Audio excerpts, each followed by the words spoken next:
Hello everyone. जैसा कि आपको पता है कि जो 3 ईयर जजमेंट के बारे में कल जो वेरियस डिबेट्स हुई थी, डिस्कस हुई थी सुप्रीम कोर्ट में, वेरियस हाई कोर्ट्स के ओपिनियंस, एनएलयू के वेरियस डिस्कशंस जो हैं कंसिडर किए गए थे सुप्रीम कोर्ट के द्वारा। तो यहाँ पे बेसिकली बहुत सारे ओपिनियंस, सजेशन दिए गए, ओपिनियंस को कंसिडर किया गया। सुप्रीम सीजीआई सूर्यकांत थे कि लेकिन सबसे बड़ी बात ये थी कि सीजीआई सूर्यकांत का उनका अलोन रीज़न जो है वो बेसिकली मैटर नहीं करता, क्योंकि वो ऑब्वियस सी बात है कि हाई कोर्ट्स के ओपिनियन हो गए, एनएलयू के ओपिनियंस हो गए। दे वे कंसिडर्ड ऑल्सो जो अर्लियर जजमेंट रूल है regarding the 3 year practice, also उसकी जो रेस्पेक्ट करते हुए सीजीआई, ऑनरेबल सीजीआई सूर्यकांत जी ने जो बात कही, तो उसको देखते हुए लगता है कि जो 3 ईयर का प्रैक्टिस रूल है वो बेसिकली रहेगा, लेकिन उसको किस तरह से इम्प्लीमेंट करना है वो देखा जाएगा आने वाले समय में। तो कुछ बेसिकली जो मेजर हर्डल्स होते हैं, जो एस्पिरेंट मैं समझ सकता हूँ आपकी प्रॉब्लम्स जो है, बहुत सारे बच्चे इस टाइम से जो है बेसिकली सोच रहे हैं कि क्या करें क्या ना करें, और एक तरह से ये बहुत बड़ा बर्डन है 3 ईयर प्रैक्टिस, हर कोई इसमें सर्वाइव नहीं कर पाएगा। तो जो प्रॉब्लम्स हैं, आप जो कंसर्न्स हैं आपके, वो बेसिकली मैं समझ रहा हूँ और कहीं ना कहीं मैं भी उस दौर से गुजरा हूँ। तो ये हर्डल्स, आइए इसको कुछ डिस्कस कर लेते हैं थोड़ा बहुत, कि किस तरीके से ये जो है आगे चीज़ें देखने को मिल सकती हैं। तो बेसिकली यहाँ पे जो 3 ईयर प्रैक्टिस रूल है उसमें क्या है कि बेसिकली जैसे कि सबको पता है कि 20-21 साल में एक बच्चा जो है एडमिशन लेता है लॉ कॉलेजेस में। किसी के 5 साल की BLLB होती है, किसी की 3 साल की LLB होती है 3 ईयर्स में। तो मोस्टली मान के चलें कि 24-24 साल तक वो कंपनी अब जो है ग्रेजुएशन कंप्लीट कर लेता है। ठीक, अब ग्रेजुएशन कंप्लीट तो 24 साल तक कर लेगा वो, लेकिन उसके बाद जो आपने 3 ईयर का प्रैक्टिस रूल लगा दिया है वो करते करते यहाँ पे 28, 29, 30 का हो जाएगा, क्योंकि 3 साल की प्रैक्टिस के साथ साथ उसके बहुत सारे एग्ज़ाम भी देने होते हैं, बहुत सारे तैयारी भी, प्रिपरेशन भी है, कोचिंग भी है। तो ये एक तरह से बहुत डिले करेगा रिगार्डिंग दी करियर प्रोग्रेशन की बात करें हम। तो 3 ईयर करियर वैक्यूम में क्या हो, सबसे पहले जीरो इनकम जनरेशन, पहला जो इशू है वो जीरो इनकम जनरेशन है। ठीक, तो जीरो इनकम जनरेशन जो होगी वो सबसे बड़े हर्डल होगा, फाइनेंशियल कंस्ट्रेंट होगा बच्चों को। दूसरा क्या है, माउंटिंग दी एजुकेशनल लोन।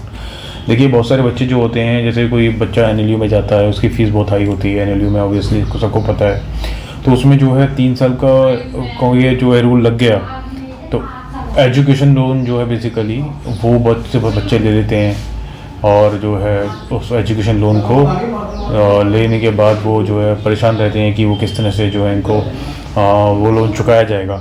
तो बहुत से बच्चे ऐसे भी होंगे जो एजुकेशन लोन लेंगे। तीसरी प्रॉब्लम होती है पेरेंटल प्रेशर। आपको सबको पता है कि 3 साल का प्रैक्टिस अगर लगा दिया तो बहुत से लोग माँ बाप जो होंगे वो अपने बच्चियों को, अपनी लड़कियों को जो है वो 3 साल की प्रैक्टिस में, जहाँ पे अनसर्टेनिटी बहुत है, वहाँ पे बेसिकली वो अवॉइड करेंगे भेजने से। और चौथी बात जो है, 3 साल का नियम जो लग भी जाता है मान लीजिए, तो उसमें गारंटी क्या है कि वो जो है 3 साल का प्रैक्टिस करने के बाद वो सारी चीज़ें सीख ही लेगा, और एक तरह से उसको एक बहुत बड़ा एक्सपोजर मिल जाएगा। क्योंकि इनिशियली कोई बच्चे यंग लॉयर्स को कोई भी जो है अपना केस देता नहीं है, और वो कहीं ना कहीं सीख रहे होते हैं उस दौरान, लेकिन इतना इनहेंस लर्निंग उनकी हो पाएगी नहीं हो पाएगी, एक तरह से ये भी देखने बहुत इम्पोर्टेंट बात है। ठीक है, तो ये सब चीज़ें प्रॉब्लम है। अच्छा, इसके रिगार्डिंग एक और मेन चैलेंज है कि जो एडवर्टाइजमेंट होते हैं वेरियस स्टेट्स के अलग अलग होते हैं, कि ऐसा तो नहीं है यूपीएससी की तरह जो हर साल एग्ज़ाम हो रहा है आपका, हर साल जो एग्ज़ाम लगातार कंडक्ट हो रहे हैं, और इस तरह से जो है बच्चे भी दें, तो वो बात अलग होती है। लेकिन अभी जो है प्रेजेंट सिनेरियो में अभी जो वेरियस स्टेट्स अपने एग्ज़ाम निकालते हैं, उसमें काफ़ी यूपी के देख लो आप, 4-5 साल में एग्ज़ाम निकल के आते हैं। वेरियस हाई कोर्ट्स के अलग अलग जो एग्ज़ाम्स होते हैं, स्टेट जुडिशल एग्ज़ाम्स होते हैं, वो इरेगुलर होते हैं काफ़ी, उनको कोई पता नहीं है कि कब होंगे कब नहीं होंगे। तो बहुत सारी कॉम्प्लेक्सिटीज़, बहुत सारी अनसर्टेनिटीज़ है रिगार्डिंग दी दिस रूल। अच्छा, इसके बाद हम आगे बात करते हैं कि देखो सबसे बड़ी प्रॉब्लम ये आएगी कि 2-3 साल का जो गैप बन जाएगा वो एक तरह से वैक्यूम क्रिएट करेगा जुडिशरी में। दूसरी बात ये आएगी कि बेसिकली पोस्ट जो है बेसिकली एकदम से तो आती नहीं, जो 1000 पोस्ट नहीं आती, या 800 पोस्ट तो नहीं आती, या 700 पोस्ट तो नहीं आती, अल्टीमेटली 100, 150, 200, 300 की पोस्ट रहती हैं। तो अल्टीमेटली जो नंबर ऑफ़ क्वालिटी जजेस हैं हमारे, वो भी डिक्रीज़ होंगे कोर्ट्स में। ठीक है, तो इससे क्या है, बेसिकली बहुत सारी जो वैकेंसी का इल्यूज़न है वो भी रहेगा। तो ये बहुत सारी प्रॉब्लम्स हैं जो कि मेरे ख्याल से सुप्रीम कोर्ट को कंसिडर करनी चाहिए मेरे पॉइंट ऑफ व्यू से, क्योंकि ये जो है ये ग्राउंड लेवल पे चीज़ें हैं और मुझे लगता है कि सुप्रीम कोर्ट तक इस चीज़ को पहुंचाना ये बेसिकली हाई कोर्ट्स का काम होना चाहिए। लेकिन हाई कोर्ट्स ने सिर्फ एक ही अपनी तरफ से ओपिनियन दिया है that they should be a experience जजेस। तो मेरे हिसाब से एक्सपीरियंस जजेस का सिर्फ एक ओपिनियन देना, वो भी बिना किसी चीज़ों को देखते हुए, बिना और चीज़ें ग्राउंड रियलिटीज़ को बिना कंसिडर किए हुए, मेरे ख्याल से it will be a very grave injustice. तो यहाँ पे बेसिकली 3 ईयर बैरियर एक तरह से क्या करेगा, देखिए 3 ईयर बैरियर अगर लगा भी दिया जाए तो वो एक तरह से ब्रेन ड्रेन करेगा, फाइनेंशियल ड्रेन करेगा। तो उसको हम कह सकते हैं it will be act as a brain drain theory, क्योंकि ये ब्रेन ड्रेन थ्योरी है। बहुत सारे बच्चे जो होंगे वो बेसिकली सोचेंगे कि कहाँ जाएं, किस तरीके से लिटिगेशन करें, किस तरीके से नहीं करें, एग्ज़ाम्स में जाएं नहीं जाएं। तो उनके सामने एक बहुत बड़ा चैलेंज होगा regarding the financial constraint also. और इसके अलावा बेसिकली कोचिंग की बात की जाए, मान लीजिए अगर वो 3 साल की प्रैक्टिस करते भी हैं तो वो कोचिंग्स में बेसिकली अपना पैसा इन्वेस्ट करेंगे, 2-3 लाख वहाँ देंगे, 5 लाख वहाँ रहेंगे, फिर इसके अलावा 3 साल की प्रैक्टिस करेंगे, तो they will be a very मेरे ख्याल से अनसर्टेनिटी होगी। ठीक, अच्छा इसके बाद दिस वुमेन्स एस्पिरेंट्स की बात करते हैं, जो कि शुरू में ऑनरेबल CJI ने कहा था, हमारे ऑनरेबल CJI शुरू में कि वुमेन एस्पिरेंट्स जो है वो बहुत सफ़र करेंगी। और मोस्टली अगर बात की जाए 60% ऑफ जुडिशल ऑफिसर्स, अगर अभी बात की जाए प्रेजेंटली अगर देखा जाए ट्रेंड, तो वुमेन्स का जो हम हमेशा बात करते हैं परसेंटेज की जुडिशल रिप्रेजेंटेशन में, जुडिशरी में उनका रिप्रेजेंटेशन की बात करते हैं, वुमेन रिप्रेजेंटेशन, तो वो बेसिकली कहीं कहीं बढ़ा था प्रेजेंट टाइम में। लेकिन अभी अगर ये 3 ईयर रूल लगा दिया जाएगा तो मेरे ख्याल से वो भी डिक्रीज़ होने को मिलेगा और वुमेन का रिप्रेजेंटेशन इतना हुआ बहुत देखने को मिलेगा डिक्रीज लेवल पे। अच्छा, इसमें क्या है कि सबसे बड़ी ये 3-4 मेजर हर्डल्स मैंने आपको डिस्कस किए।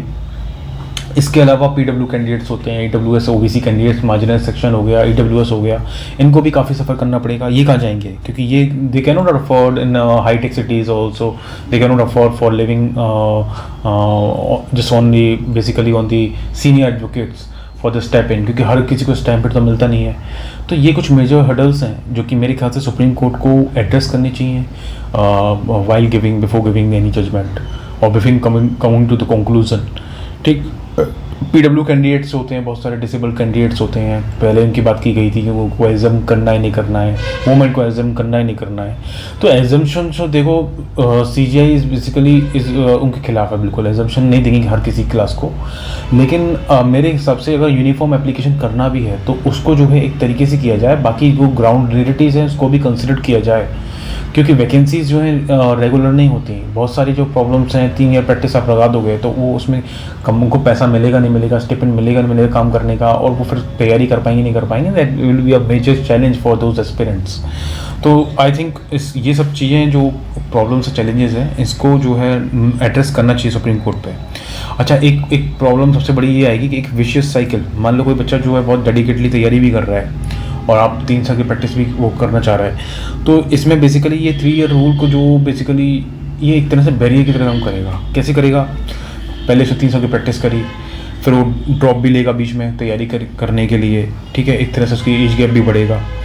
फिर ज़रूरी नहीं है वैकेंसी आएगी नहीं आएगी, एडवर्टाइजमेंट उसमें उस टाइम पे आएगा नहीं आएगा, ठीक। और फिर एक तरह से जो पेंडेंसी है, जो रिगार्डिंग दी बेंच हम बात करते हैं, जुडिशरी की जो नंबर ऑफ़ क्वालिटी जजेस हैं वो रिड्यूस हो चुके हैं, वो भी एक तरह से देखने को मिलेगा, रिड्यूस नंबर ऑफ़ जजेस हमें देखने को मिलेंगे।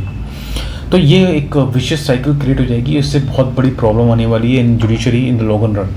इसमें मेरे ख्याल से कोई क्वालिटी ऑफ जजेस आपको लगेगा कि तो क्वालिटी ऑफ जजेस जो हैं बेसिकली मिलेंगे, लेकिन ऐसा नहीं है।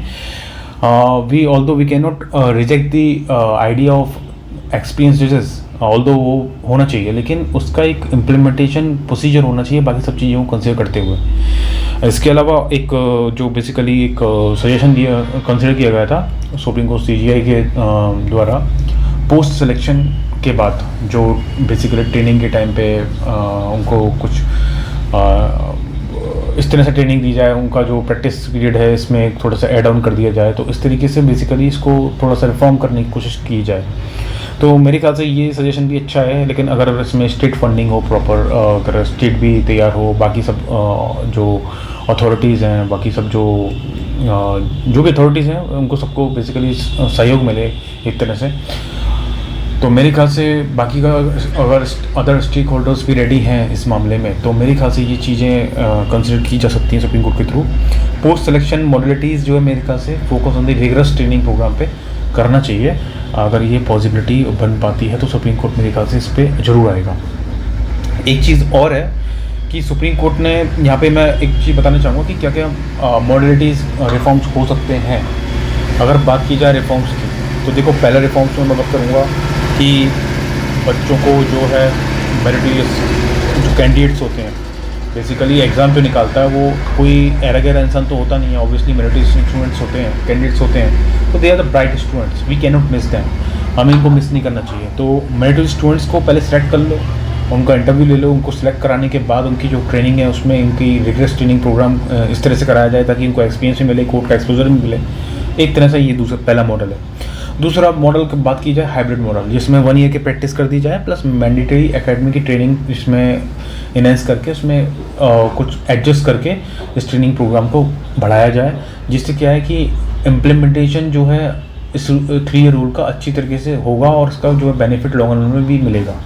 ठीक है। तीसरी बात है, सुप्रीम कोर्ट ने एक चीज़ बात भी कही थी फ्री लीगल एड की। अच्छा, फ्री लीगल एड जो है बेसिकली उसमें 3 ईयर प्रैक्टिस इंक्लूड तो कर लेंगे, लेकिन लीगल सर्विस अथॉरिटी के अंदर, जिससे क्या है अकाउंटेबिलिटी रहेगी कि जो इंसान प्रैक्टिस कर रहा है, जो एस्पिरेंट प्रैक्टिस कर रहा है, उसकी जो लर्निंग कैपेसिटी है वो बढ़ रही है कि नहीं बढ़ रही है। ऑब्वियसली वो certificate legal service authority certificate देगी अपना, वहाँ पे अकाउंटेबिलिटी होगी, ट्रांसपेरेंसी होगी रिगार्डिंग द 3 ईयर। अच्छा, 3 ईयर को इम्प्लीमेंट कैसे करना है, सबसे बड़ा हडल ये है, क्योंकि इसमें बहुत सारे चैलेंजेस हैं। तो आने वाले समय में 2-3 महीनों में देखने को मिलेगा कि क्या क्या जो है चेंजेस हो सकते हैं, सुप्रीम कोर्ट क्या कंसिडर करेगी क्या नहीं करेगी। जो मैंने आपको सजेशंस दिए हैं, जो आपको लगता है कि आपको कुछ चीज़ें इम्प्रूव हो सकती हैं, तो प्लीज़ कमेंट बॉक्स में टाइप कीजिएगा कि क्या क्या इम्प्रूवमेंट हो सकता है।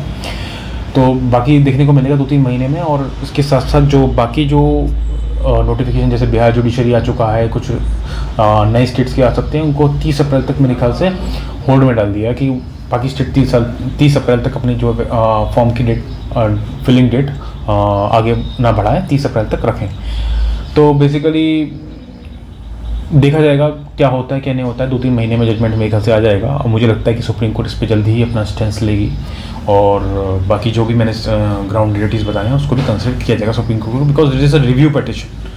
और इसमें आई होप देखने को मिलेगा। आप प्लीज़ सब अपनी पढ़ाई जो है अपनी स्टडी कंटिन्यू करिए, क्योंकि अगर जजमेंट आता भी है फेवर में हमारे, और जिस तरीके से हमें देखने को मिला CGI भी काफ़ी चीज़ें हैं, क्योंकि अभी कुछ कहा नहीं जा सकता कि क्या होगा क्या नहीं होगा। बाकी सारी प्रॉब्लम को कंसिडर कर रहे हैं, सुप्रीम कोर्ट करेगी और हियरिंग पे देखने को मिलेगा।